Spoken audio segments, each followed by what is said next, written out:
ပြင်မာမိုးတွေရွာနေပါတယ်ရှင်မိုးလေးကအေးနေတာဆိုတော့ကျမကဒီနေ့ပစွန်ငရုတ်သီးချက်ကိုဆက်ဆက်ကလေးချက်စားပါမယ်ကျမတို့မိန်းကလေးတွေကလည်းလေအရင်တော့ကဘာမှမချက်တတ်ရင်မချက်တတ်မယ်ကြီးလာတော့လေသူကလည်းသူချက်တက်သွားတာပဲเนาะဘိုင်းပေါ်မှာတင်ထားတဲ့ချက်နီးဗီဒီယိုလေးတွေသူများချက်တာလေးတွေဖူးဘလော့လေးတွေကြည့်ပြီးတော့ဒီလိုပဲလိုက်ကြည့်ရင်လည်းချက်တက်သွားတာပေါ့ကွယ်ဒီဟင်းလေးကလည်း line ပေါ်မှာသူများချက်ပြီးတော့တင်ထားတာကိုတွေးလို့ like ချက်စားကြည့်ရဖြစ်ပါရှင်ကျမရဲ့ဒီနေ့နေ့လည်ခင်းစာဟင်းအတွဲဆက်လေးကတော့ဒီပစွန်စိတ်ကို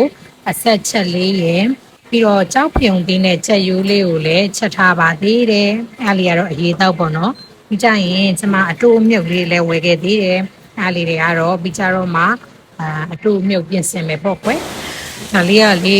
ပစွန်ရဲ့အရသာချွတ်ချွတ်လေးနဲ့ဆက်ဆက်ကလေးဆိုတော့လေအရန်ကိုထမင်းစားဝင်နဲ့ထမင်းစားမြင်နဲ့ဟင်းလေးတစ်ခွက်ပဲ